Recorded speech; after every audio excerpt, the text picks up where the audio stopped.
Capital Intereconomía, con Rubén Gil.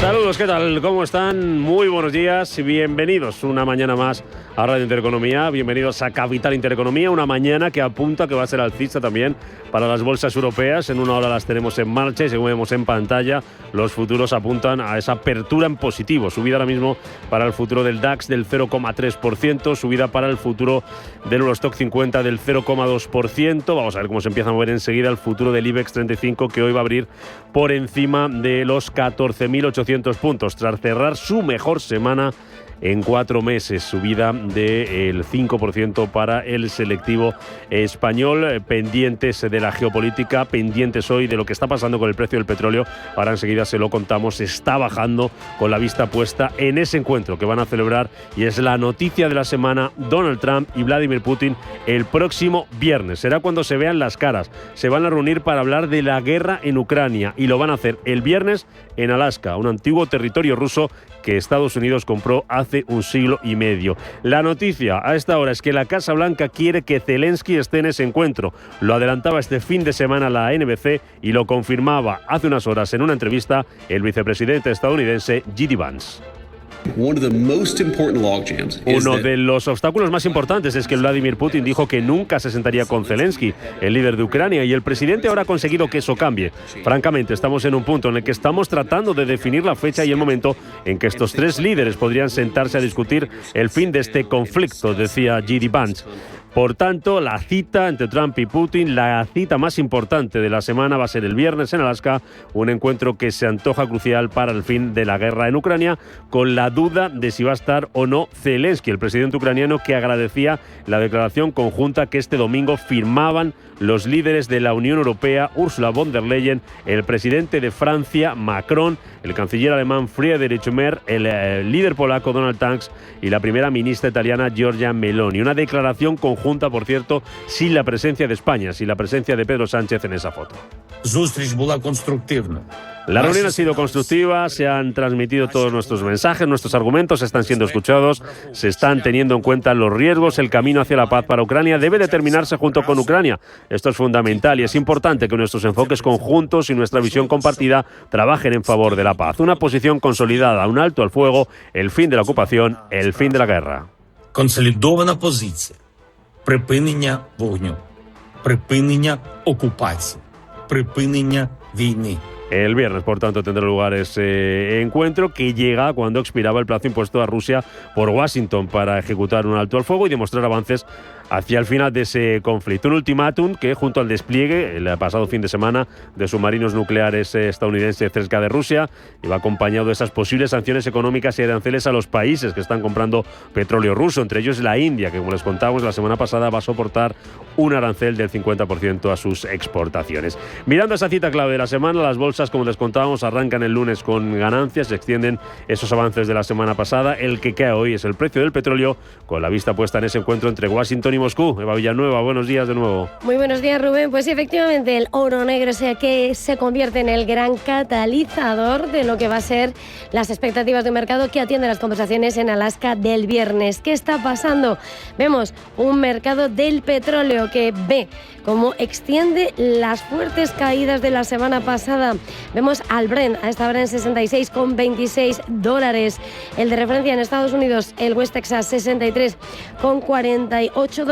Y después de haber visto una macro que ha arrojado señales mediocres de la mejora económica en China con los datos de inflación de julio. Todo esto, por supuesto, mientras a la hora de mirar lo que pasa en el mercado de divisas, es fundamental ver lo que pasa con un euro-dólar que hasta ahora trata de recuperarse frente a la moneda FIA. Lo tenemos en 1,1671, lo que marca ese euro-dólar a esta hora subiendo un 0,21%, y en un escenario donde, por supuesto, el gran protagonismo se escribe en clave arancelaria. Mañana vence el plazo de esas negociaciones comerciales entre Washington y Pekín.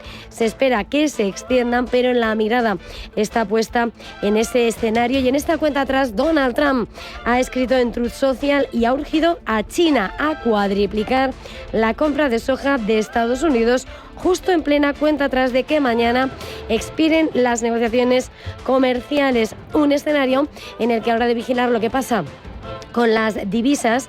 El índice del dólar se ha mantenido estable en 98,25 tras una caída del 0,4% de la semana pasada y frente a un yen que el dólar se ha mantenido sin cambios. Clave, sin lugar a dudas, lo que pasa en el mercado de divisas con la mirada puesta en las negociaciones comerciales. En esa misma entrevista que citabas hace un momento en la Fox, J.D. Vance, el vicepresidente de Estados Unidos, le preguntaban si se podía esperar el mismo tono de respuesta con respecto a Rusia en materia arancelaria, de amenazas, y lo que decía J.D. Vance, vamos a escucharle, es que la situación es diferente. Bueno, el presidente dijo que lo está considerando, pero no ha tomado ninguna decisión firme. Obviamente, el asunto de China es un poco más complicado porque nuestra relación con China afecta a muchos otros aspectos que no tienen nada que ver con la situación rusa. Así que el presidente está revisando sus opciones y, por supuesto, tomará la decisión cuando la decida. Y por supuesto en ese mercado, si miramos a las divisas, miramos lo que pasa con el activo refugio por excelencia, un oro que cae debido a las señales de disminución de los riesgos geopolíticos que han pesado sobre su demanda de refugio seguro, y con los mercados habrá puestos y enfocados en los datos de inflación de Estados Unidos que pueden ofrecer y despejar más ideas sobre lo que puede hacer la FED de aquí en adelante. Mañana ese dato de inflación. Hoy tenemos al oro en 3.440 dólares, retrocede el 1,5% tras haber alcanzado su nivel más alto desde el 23 de julio, el viernes. Clave, como decimos, los datos de inflación en Estados Unidos en una semana en la que vamos a saber de precios en Europa, en España, en Alemania, en Francia, datos de crecimiento, el PIB en Reino Unido y también datos en Asia de producción industrial en China o Japón. Por cierto, hoy vamos a estar pendientes de nombres propios de protagonistas sector tecnológico que mira la cruzada tecnológica entre Estados Unidos y China. Nvidia y AMD han acordado con Washington darle una parte de los ingresos de ciertos chips vendidos en China. Por terminar, la crónica de mercados en las criptomonedas. Un Bitcoin que a esta hora sube un 2,85%, $122.000. Ether arriba el 1,31%, 4.305, y viendo cómo la capitalización del mercado de Bitcoin ha superado a Amazon, $245 billones y le sitúa en el sexto lugar entre los activos globales. Por el lado empresarial, empieza la semana también pendientes del BBVA, que podría anunciar estos días, esta semana, si sigue adelante o se retira la OPA sobre el Banco Sabadell, tras reconocer que han aumentado los riesgos después de la venta de TSB por parte de la entidad que preside Josep Oliu. Todas las opciones están sobre la mesa, 3 opciones: desistir de la OPA, mantenerla sin cambios o mejorar el precio. Eduardo Bolinches, analista de Invertia, nos daba su apuesta hace unos minutos. Hace más de un año dije que no iba a haber OPA, ¿no? Primero, sencillamente porque el gobierno no quería, y obviamente pues se ha encargado de poner todos los palos para que así sea, y aparentemente creo que lo ha conseguido. Más allá de eso, pues bueno, yo creo que lo que deberían ir haciendo es pues ir comprando en el mercado hasta llegar al tope, y en el que se vean obligados a lanzar una OPA por temas legales, y ya está. Pero perdieron su momento. Tuvimos un momento en el que Sabadell estaba a menos de €1, sacan la OPA cuando ya prácticamente estaba en 2,5, y bueno, pues esto, junto con la gran negativa por parte del gobierno, que el Consejo de Ministros tenía la última palabra, pues bueno, han puesto una operación difícil, y difícil tiene Torres ahora salir de este enrollo, ¿no? Al mercado parece de momento que le gusta que BBVA dude al menos de su OPA sobre el Sabadell. Subía el viernes en bolsa la acción de BBVA casi un 3%. Y protagonista empresarial hoy en Estados Unidos, Intel, porque su consejero delegado va a visitar la Casa Blanca, según publica el Wall Street Journal, visita que tiene lugar después de que el presidente Donald Trump, como recuerdan, pidiera su destitución la semana pasada por sus vínculos con China. Van a discutir sus antecedentes personales, también los profesionales, y podrían hablar sobre una posible colaboración entre Intel y el gobierno americano. Banco Santander patrocina este espacio. Una semana en la que van a seguir también las negociaciones comerciales y desde Washington el secretario del Tesoro Scott Bessent abre la puerta a un recorte de los aranceles recíprocos si Estados Unidos consigue reequilibrar su déficit comercial. Hugo Alonso, buenos días. Buenos días, pues así es. En una entrevista al diario japonés Nikkei, Bessent señala que el objetivo principal del uso de aranceles por parte del gobierno de Trump es reequilibrar el déficit por cuenta corriente, que en 2024 ascendió a 1,18 billones de dólares. En cuanto a las negociaciones con países con los que Washington aún no ha alcanzado un acuerdo comercial, apuntó a finales de octubre como fecha para haber terminado con la mayoría de ellos. Sobre China, califica de difíciles las negociaciones con Pekín, ya que el gigante asiático dice es una economía no de mercado. Lunes en el que estamos pendientes también de la situación en Oriente Próximo y de los planes de Israel en la franja. Dice Netanyahu que pronto comenzará una nueva ofensiva en Gaza. Palabras del primer ministro israelí, que en las últimas horas ha hablado por teléfono con Donald Trump, quien ha discutido sobre los planes de Israel para atacar los bastiones restantes de Hamás en Gaza con el fin de lograr el fin de la guerra, la liberación de los rehenes y la derrota de Hamás. Ante la negativa de Hamás a deponer las armas, Israel no tiene otra opción que terminar el trabajo y completar la derrota de Hamás. El jueves pasado, el Gabinete de Seguridad de Israel ordenó desmantelar los 2 bastiones restantes de Hamás en la ciudad de Gaza y los campamentos centrales. Contrariamente a las afirmaciones falsas, esta es la mejor manera de terminar la guerra y la mejor manera de terminarla rápidamente, decía Netanyahu.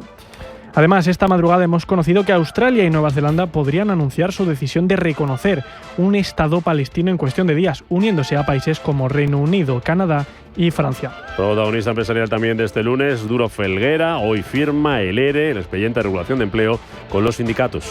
Un ajuste que afectará finalmente a 180 trabajadores, lo que supone casi el 12% de la plantilla, casi 1.400 empleados. La cifra supone una reducción del 27% respecto a la propuesta inicial, que contemplaba 249 salidas. El acuerdo incluye una mejora de las indemnizaciones, que se fijan en 25 días por año trabajado, con un máximo de 14 mensualidades frente a las condiciones legales mínimas de 20 días y 12 mensualidades. Además, la medida se implementará hasta junio de 2026. Además, el gobierno estadounidense exige al gobierno español, al nuestro, que termine luego sus contratos con Huawei. Sí, un ultimátum de Washington que exige al Ejecutivo español romper lazos comerciales con la tecnológica china, advirtiendo que limitará el intercambio de inteligencia clave para la seguridad occidental si no se cumple la demanda. Y hoy empiezan las derivaciones de menores inmigrantes. El gobierno empezará este lunes el traslado de menores migrantes no acompañados solicitantes de asilo desde Canarias a la península. Y aquí también en España seguimos pendientes de los incendios en León y Zamora, que han obligado a desalojar a 1.400 personas de varias localidades.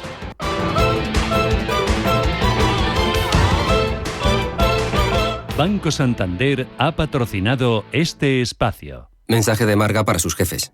Oye, chicos, que muchísimas gracias por todos estos años juntos.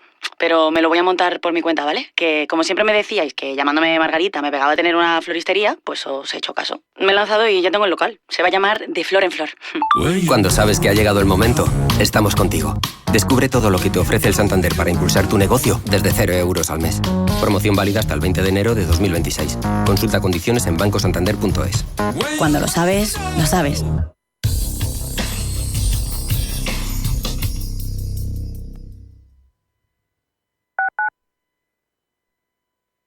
El cambio es constante y en el sector financiero y asegurador la experiencia marca la diferencia. Con cerca de 1.000 profesionales, presencia en 7 países y una trayectoria de más de 2 décadas, Carácter es el referente en consultoría estratégica y digitalización. En Carácter lideramos la transformación con soluciones avanzadas en operaciones, gestión de riesgos y talento clave. ¿Estás listo para dar el siguiente paso? Carácter, Beyond Your Challenge.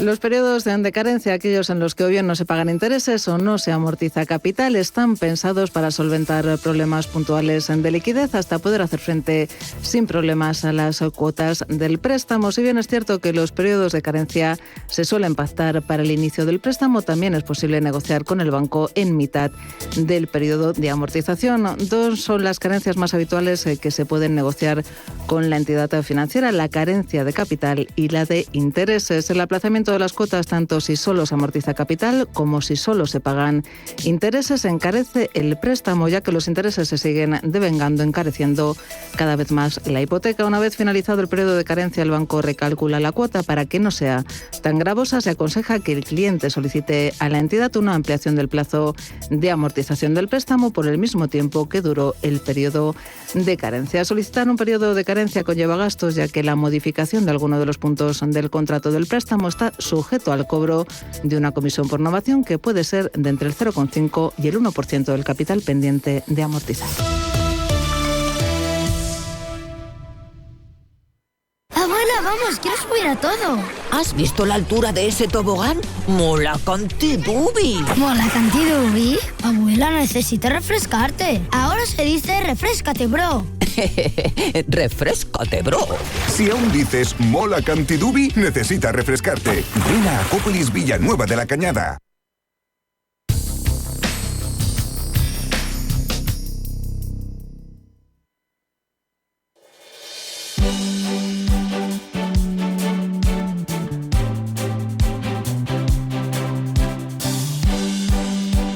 En Radio Intereconomía, La Tertulia Capital.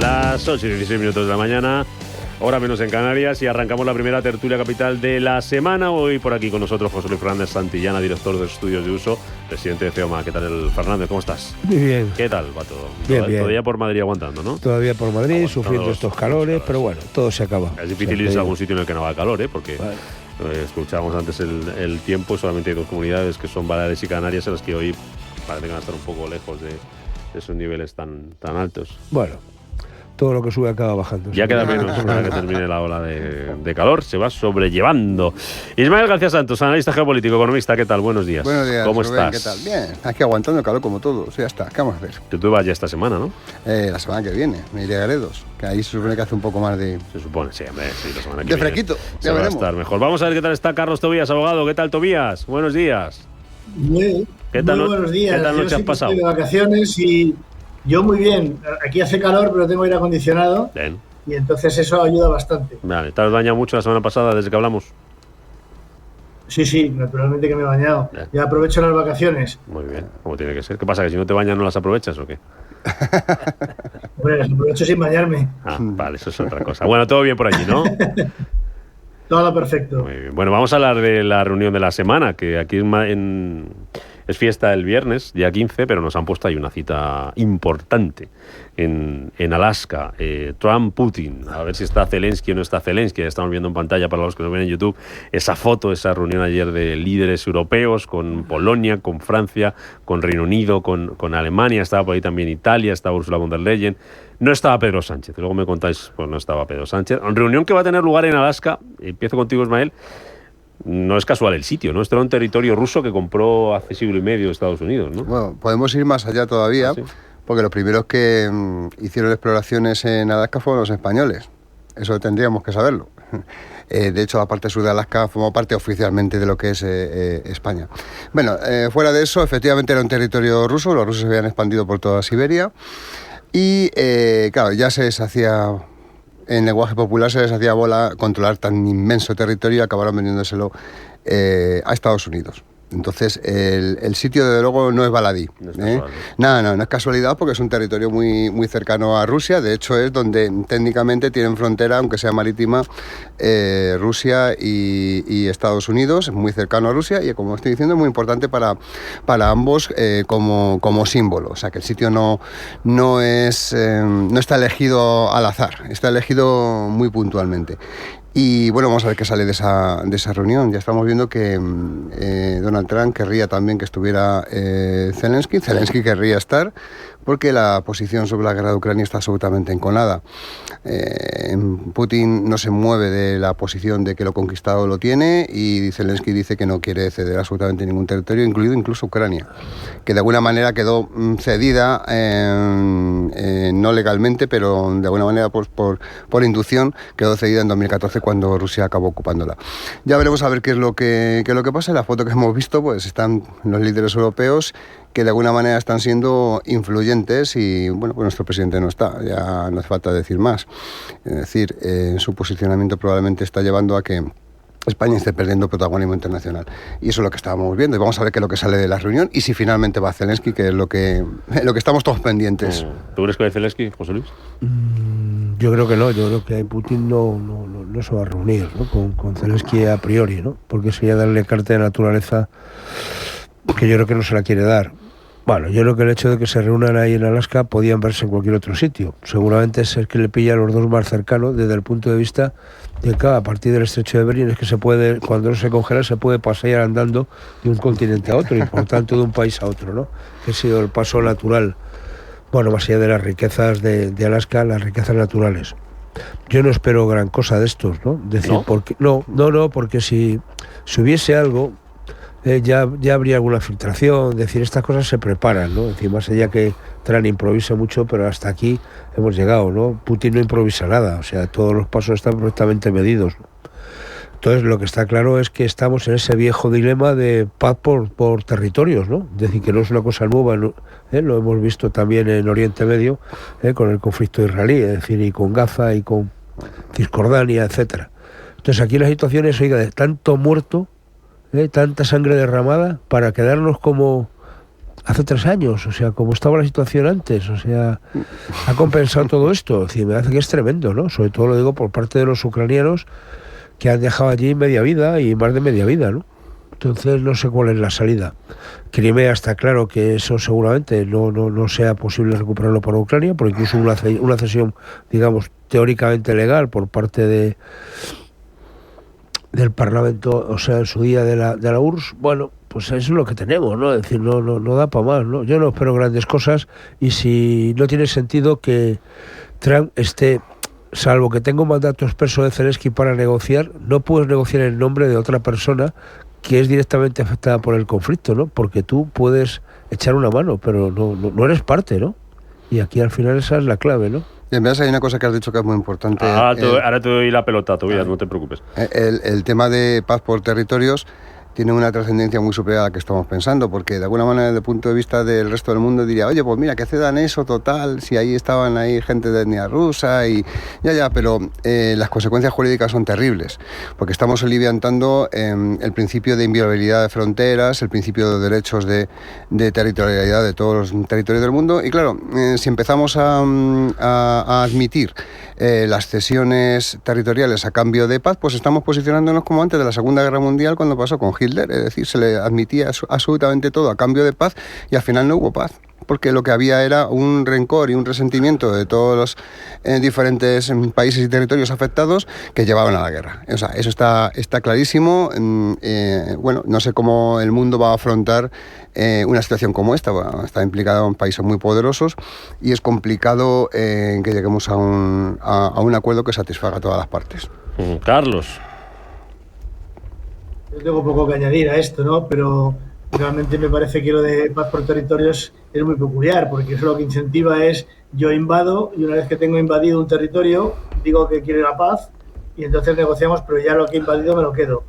Entonces me parece que ese es un planteamiento que, desde el punto de vista de Zelensky, lógicamente es difícil de aceptar. Luego, con lo que decía José Luis de si merecen la pena tantos muertos, bueno, yo creo que las guerras nunca merecen la pena los muertos. Lo que ocurre es que se producen, lógicamente, y al final el pueblo tiene que sufrir esas tensiones políticas que se dan entre los gobiernos de distintos países. Por otra parte, la figura de Trump como mediador es un mediador un poquito peculiar, porque media tanto que elimina una de las partes. Entonces es un poco curioso. Pero bueno, en cualquier caso ya sabemos cómo se desgasta, y a lo mejor impone una paz. Lo que pasa es que uno de los interlocutores es un poco complicado, porque Putin también tiene lo suyo. ¿Va a conseguir Trump, va a conseguir la Casa Blanca, Ismael, llevar a Zelensky al encuentro? Podría ser que sí. Lo que pasa es que, como está diciendo Carlos, probablemente Putin haga caso omiso de esa participación o sencillamente lo ignore, porque Putin tiene un posicionamiento muy claro. Y no olvidemos que ya ha habido momentos en los que Putin decía que podría negociar con Ucrania siempre cuando no estuviera Putin al frente. Digo, perdón, Zelensky. Entonces, pero sin Zelensky no habrá acuerdos. Evidentemente. Lo que pasa es que hay que ver, es algo que desconocemos, la dinámica interna dentro de Ucrania. Tengamos en cuenta que después de tantos años, tantísimos muertos, hay mucha gente afectada y no me extrañaría que hubiera una capa de la población que dijera, bueno, si ahí están los rusos y no sé qué, pues dáselo y vamos a vivir en paz. Y eso generaría una serie de oposición interna en Zelensky que es un feeling que absolutamente, un feedback que no tenemos ahora mismo. Pero no me extrañaría que pasara algo así. De hecho, cuando ha habido muchas problemáticas a lo largo de la historia en las que intervenían territorios, siempre pasaban cosas parecidas. Lo que ocurre es que, como estaba yo diciendo antes, estamos soliviantando todo lo que es se supone la normalidad, la legalidad sobre la que todos se supone que nos estamos gobernando y bueno, si empezamos a saltárnoslo todo, pues todo vale, y cuando todo vale, pues es lo que pasa, tendremos más guerras. Oye, sin duda. Si os sirve la opinión del mercado, ¿no? Sí que está confiando los inversores en que pueda haber acuerdo entre Rusia, Estados Unidos, Ucrania, y eso podría aliviar un poco la situación del petróleo, que está bajando, y el crudo, bueno, como contábamos, caída, sigue subiendo y está bajando ahora mismo el tiempo real, pues casi el 1%, ¿no? En torno al 1%, bajando ahora mismo los futuros del petróleo. Supera ya esa caída del 1%, por ejemplo, en el futuro del West Texas. Son un poco más optimistas que vosotros. Sí, seguramente, quiero decirte, pero vamos a ver, yo creo que el tema del petróleo, en este caso concreto, tiene que ver con la OPEC Plus, tiene que ver con Rusia también, ¿no? Y por tanto también con sus socios de Arabia, vamos, de Emiratos, Arabia, es decir, todo lo que tienen los países del Golfo, que han incrementado notablemente la producción, ¿no? Y luego también del acercamiento de Estados Unidos a Venezuela para garantizarse el suministro. Es decir, no olvidemos que sí, pero bueno, al final está esa situación, ¿no? Y entonces la política está clara de los países de la OPEP es bajar el precio e implementar precisamente para que el fracking de Estados Unidos no sea rentable. Y a partir de ahí la cosa funciona. Es otra forma indirecta de presionar.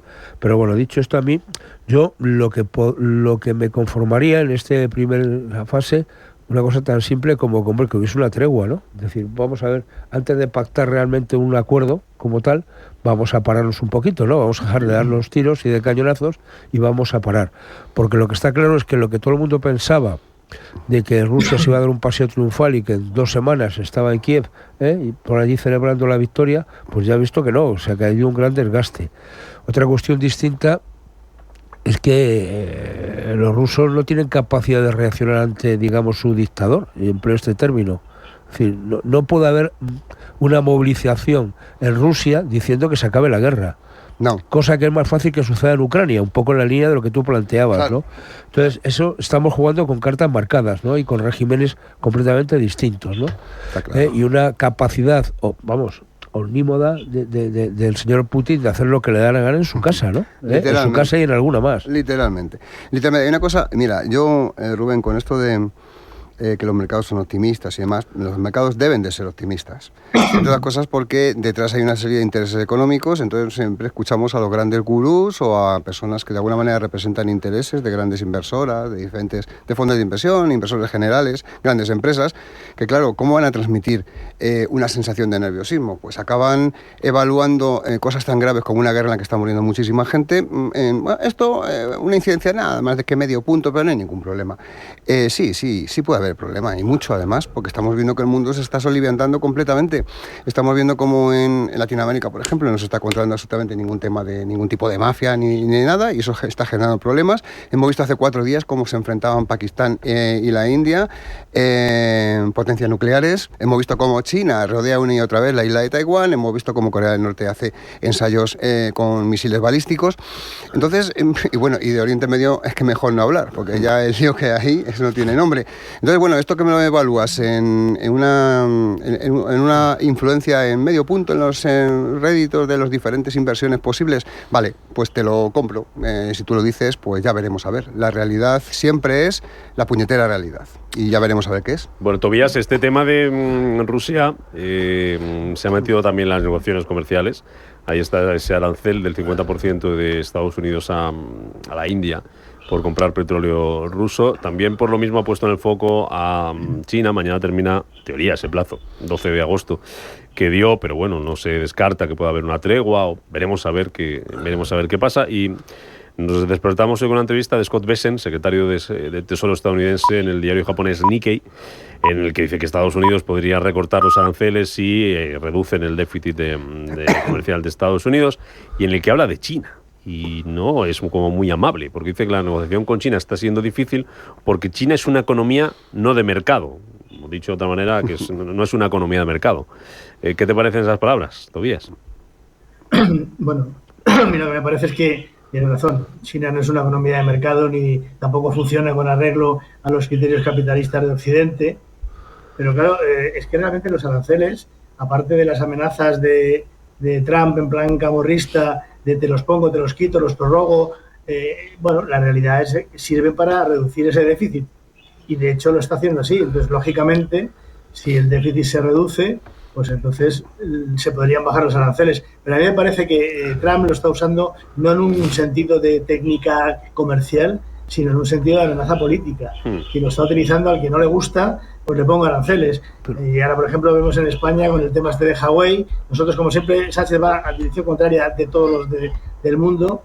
Entonces ahora nosotros hemos pactado con Huawei, que es un poco la bestia negra de la informática y de todas las redes, y resulta que nosotros pactamos con Huawei. Entonces, bueno, pues ahora vendrá la amenaza de los aranceles. Si nosotros no rompemos la ayuda o la coalición con Huawei, pues entonces tendremos más aranceles por ser malos. En definitiva, es un poco la vara de medir de Trump, y que utiliza no por criterios, como digo, comerciales, sino por unos criterios estrictamente políticos y en plan matón. Pero fíjate, con esto de los aranceles, yo insisto en una idea que yo creo que se está diciendo poco, ¿no? Que es que los aranceles los paga y se imponen a los importadores, no a los exportadores. Quiere decir que cuando Trump habla de poner de encarecer o poner un arancel del 30%, del 50%, eso lo van a pagar las empresas americanas que importen esos bienes y servicios de esos países.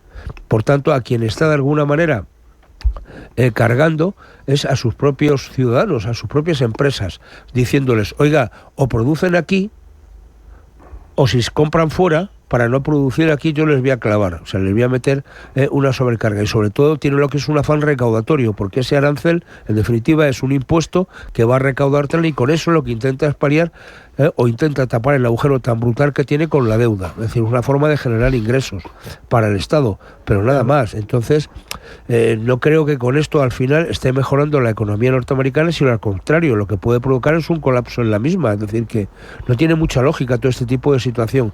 Fijaros que en este acuerdo, cuando se acaba de firmar, parece la letra pequeña, más allá de entre Estados Unidos y Europa, los aranceles que Europa le pone a Estados Unidos son cero, porque Europa no castiga a los exportadores, o sea, a la gente que va, o a los importadores de productos de Estados Unidos, no va a cobrar nada.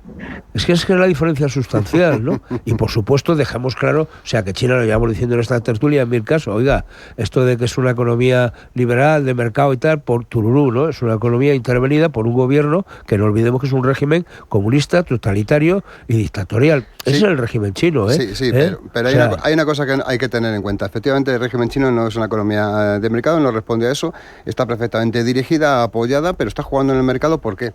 Claro, pero cometiendo dinero en las empresas chinas, cosa que no pueden hacer los estándares europeos. Sí, José Luis, esta es la clave. José Luis, pero ¿sabes quién ha incentivado eso? ¿Por qué el coche chino es tan barato? Porque está subvencionado. Pero ¿sabes quién ha incentivado eso? Nosotros, la economía occidental, en el momento en el que pensamos en deslocalizar, en el que pensamos en traer mucho más barato, y no pensamos en que estábamos favoreciendo una economía que desde luego no se rige por los criterios capitalistas del libre mercado puros. Está perfectamente intervenida, está perfectamente controlada. Pues ya está, esta es la situación.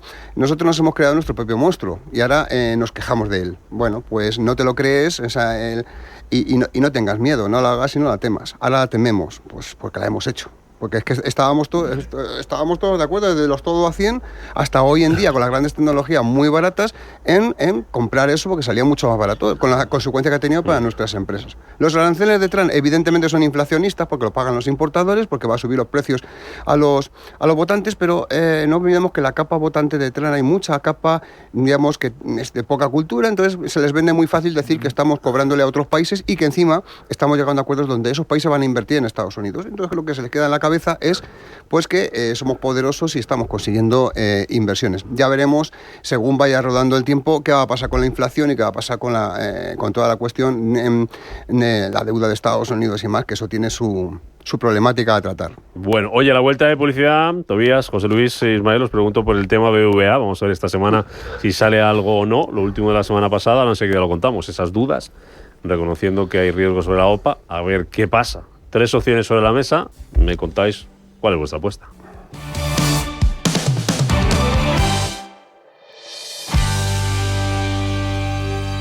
Pero, ¿tiene cuello barco? Sí. ¿Y es de manga larga? Sí. ¿Y con puño abollonado? Claro. Sí, es perfecto. En Renta 4 Bancos sabemos que cuando algo está hecho para ti, se nota. Fondos perfilados de Renta 4, los fondos que mejor se adaptan a tu perfil. Renta 4 Banco. ¿Quieres más? Consulta condiciones y riesgos antes de invertir. Más información en r4.com. ¿Cómo te gustaría el café de tu oficina? Me gustaría un café bueno y que cambie vidas. Pues eso es filantrópico. Buen café y buenas personas. ¡Qué bueno! Bueno y bueno. Infórmate de cómo el café de tu oficina puede cambiar vidas en filantrópico.es.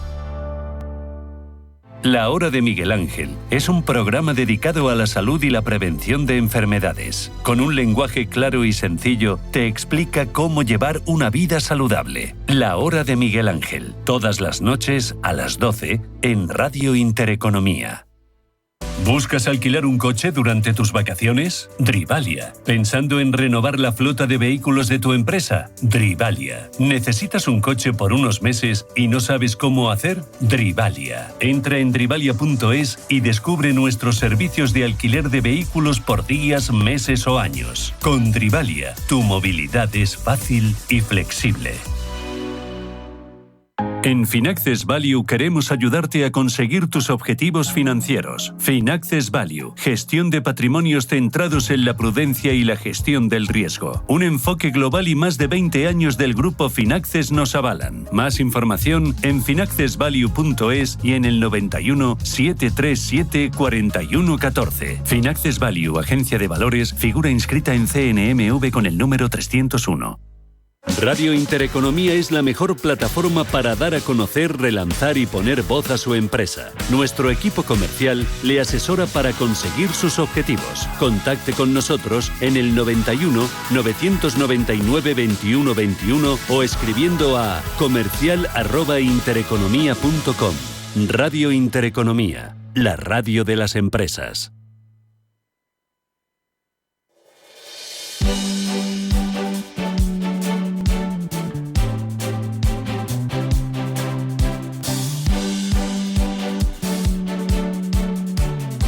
La tertulia capital. Las 8:38 minutos de la mañana, tertulia capital con Ismael García Santos, Carlos Tobías, José Luis Fernández Santillana. Se nota ya en el volumen de información que estamos en agosto. Es importante esa reunión que ya avanzábamos, que tendrá lugar a finales de esta semana, el viernes, entre Trump y Vladimir Putin, pero el resto ya está la cosa un poquito más tranquila. Y entre las pocas cosas que pueden pasar esta semana, luego veremos, es si hay decisión o no hay decisión del BBVA sobre la OPA, sobre el Banco Sabadell. Reconocía la entidad que presidió Carlos Torres la semana pasada, y aquí se lo contábamos, que tras esa junta del Sabadell en la que se aprobaba la venta de TSB, se aprobaba el aumento del dividendo, ese megadividendo del Banco Sabadell, 2.500 millones de euros, pues ya han aumentado los riesgos.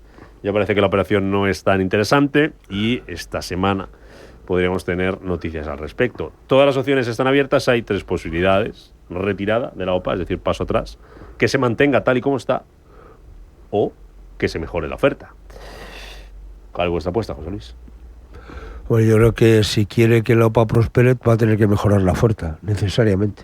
Y yo sigo apostando porque con las condiciones que ha puesto el gobierno, que no sé si debería o no ponerla, así que eso también incluso creo que el BBVA lo había llevado a los tribunales, etcétera. Vamos a ver cómo acaba, ¿no? Yo creo que la operación va a acabar durante unos años, tal como está, con una mayoría accionarial, digamos, del BBVA en las dos entidades. Sobre todo, vamos, ya tiene la propia del BBVA, pues por tanto en lo que actualmente es Sabadell, y mantener durante varios años la misma, marcas diferentes, pero con una misma propiedad, en definitiva, ¿no? Como en su día, si empezamos todo el tema de las fusiones, hay que recordar, ¿no? Es decir, aquello de BBVA, que era Banco de Vizcaya, y Argentaria. ¿Quién se acuerda quién era Argentaria, no? Claro, no, que venía del Banco Exterior, tal, aquella situación. Cuando hablamos, por ejemplo, cuando hablamos incluso del Sabadell, ¿durante cuánto tiempo era el Sabadell Atlántico?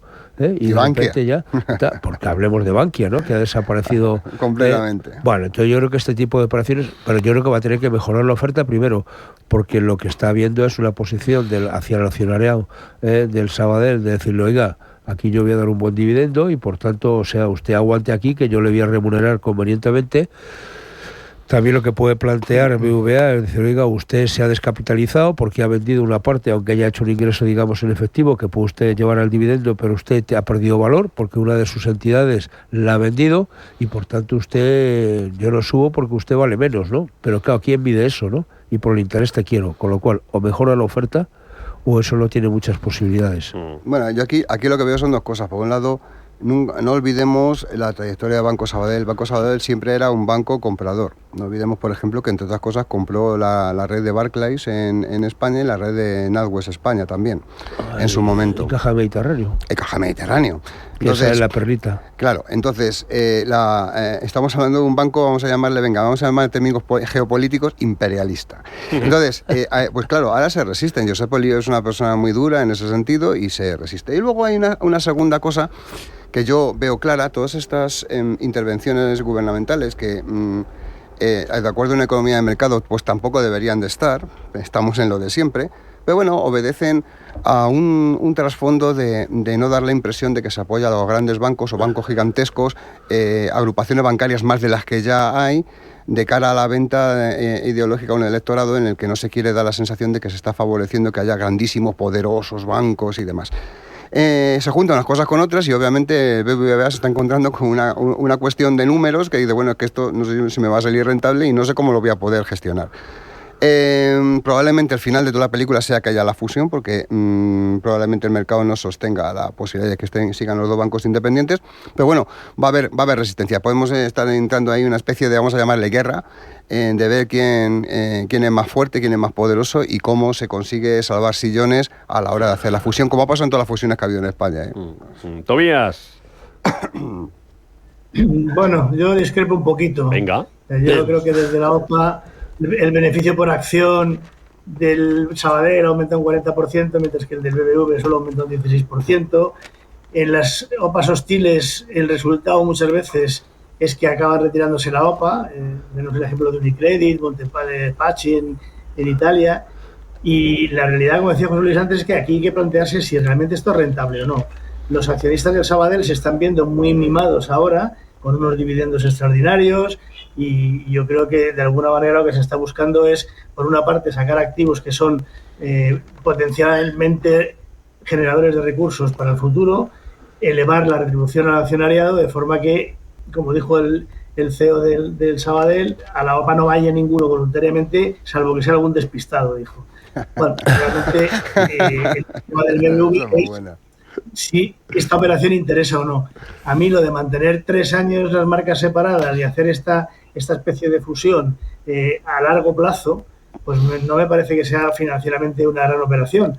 A lo mejor era más inteligente por parte del BBV retirarse, dejar al Sabadell en esa situación, y cuando los accionistas del Sabadell vieran que una vez desaparecido el novio se acabó el beneficio, pues entonces a lo mejor sería el momento de iniciar de otra manera esta misma operación. Esto es lo de la tercera bala vencida.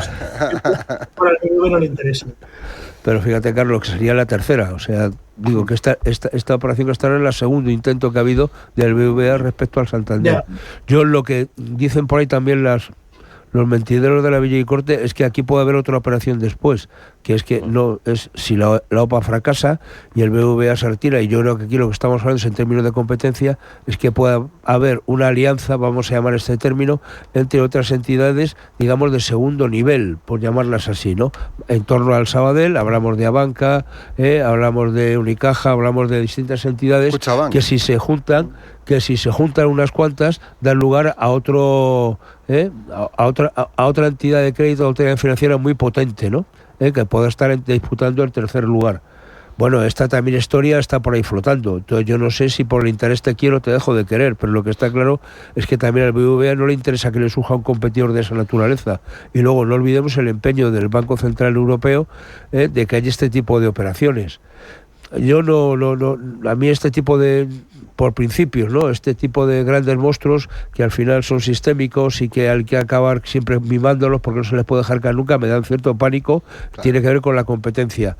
Pero yo apostaría en el ámbito europeo precisamente por fusiones, iba a decir transnacionales, sí, bueno, entendiendo, pero transfronterizas, ¿no? Es decir, pero transfronterizas, no transnacionales, porque al fin y al cabo en la Unión Europea las fronteras no existen para este tipo de operaciones, ¿no? ¿Por qué no fusionarlos con un banco alemán, con un banco italiano, que ya están operaciones de ese tipo funcionando, y realmente ser capaces de competir con los bancos estadounidenses y con ese potencial financiero que Europa no tiene? Yo siempre digo lo mismo, las tarjetas habitualmente que todos manejamos, su fuente, su base está en Estados Unidos, no está en Europa. Hay una cosa muy importante que has dicho. De lo que sí, pero José Luis, ahí el tema es que hay que hablar también de por qué se hace una OPA hostil, pudiendo a lo mejor encontrar otras novias que no sean tan hostiles. Bueno, y esas novias, por el sillón te quiero, a lo mejor, ¿no? Pero a lo mejor también aquí en España, por el sillón te quiero. No, pero tengamos en cuenta una cosa. Aquí la banca extranjera en España salió toda de aquí, quitando todavía el Deutsche Bank que resiste con la base que tenía, sin mayores expansiones. ING, ¿no? Sí, bueno, pero ING digamos que se comporta de otra manera y históricamente. Pero la banca que decidió abrir redes comerciales con bastantes oficinas aquí en España, se fue toda de España. Y hay una cosa muy importante, que probablemente la sinergia está en ligarse con otros bancos para competir internacionalmente. Y lo que estamos viendo en España es una serie de movimientos, incluso el que tú apuntabas, José Luis, de que sea banca, que si tal, son movimientos tendentes a concentración bancaria intrapaís. ¿Eso qué nos lleva? A un oligopolio. El oligopolio que nos lleva a que 4 personas en una partida de mus ponen los precios a todos de las hipotecas y a callar. Y eso no es competencia y eso no es justo. Y aparte que tendríamos una limitación, es decir, si no tenemos una operativa transnacional, no tendremos capacidad de expansión. Bueno, nos vamos abriendo los mercados, 13 minutos para las 9, el día está tranquilito, está el modo agosto activado, bueno, ya iba tocando, aunque siempre está la trampa ahí para darnos algún sobresalto. Vamos a ver de aquí al viernes todas las cosas que pueden ocurrir. Carlos Tobías, un abrazo muy fuerte. Un abrazo, que lo paséis bien y vais de vacaciones, que os lo recomiendo. Lo haremos. Pero porque tú lo dices, no por por obligación. No. Hacedme caso, que yo sé lo que digo. Vale, nos fiamos. Un abrazo fuerte, Tobías, gracias. José Luis Fernández Santillana, Ismael García Santos, cuidaros. Gracias por venir. Igualmente, Rubén, muchas gracias. Vaya bien el lunes. Chao, hasta luego.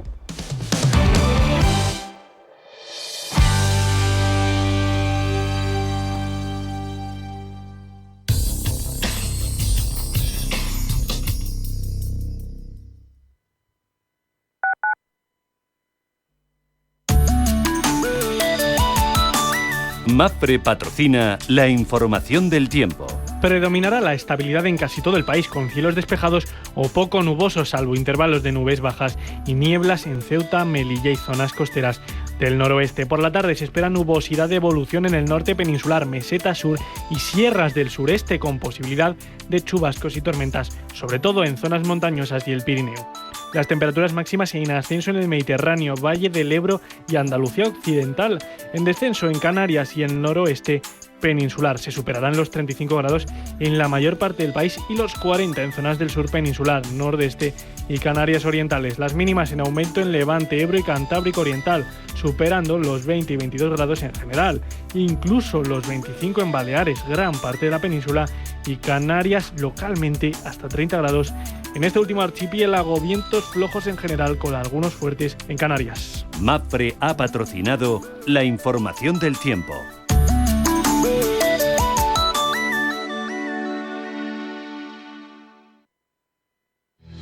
Radio Intereconomía. Información económica con rigor, veracidad y profesionalidad. Nuestros oyentes son lo que escuchan. Estrictos, precisos, honestos, competentes y capacitados. Di que nos escuchas. Intereconomía, la radio que se identifica con sus oyentes.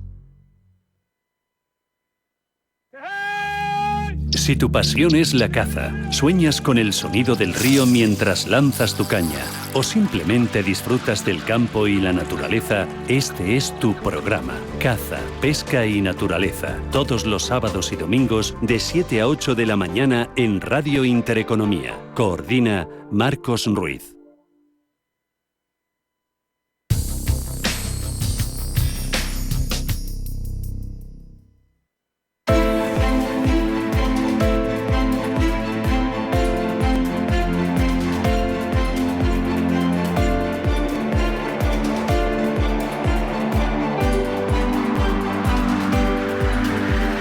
Decodifica tu dinero. Desbloquea tu futuro.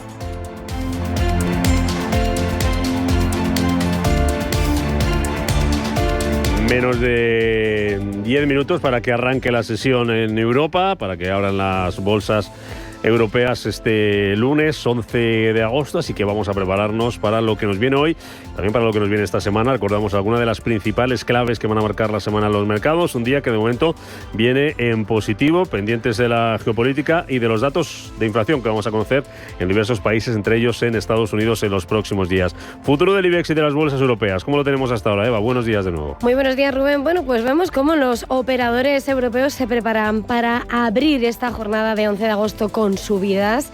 Vemos los futuros del DAX con subidas del 0,23%, algo menos los futuros del IBEX y también París con subidas del entorno del 0,30%. Un Eurostoxx 50 que también se apunta al carro de las subidas, y todo esto tras haber visto cómo en lo que era el comportamiento semanal, la semana pasada se anotaban sólidas ganancias los principales índices europeos, y con un IBEX 35 que va a partir desde los 14.824 puntos, con lo que es el análisis, la advertencia de los expertos de que va a lanzarse al ataque de los 15.000, como decía Eduardo Bolniches esta semana. Los índices europeos no reculan porque Wall Street continúa para arriba. Hoy, por cierto, vamos a estar pendientes de esta semana de referencias macroeconómicas, donde la inflación va a ser la referencia clave en Europa, en España, en Alemania, pero hoy en Europa va a estar también el dato de Italia, también por supuesto con el permiso de lo que va a ser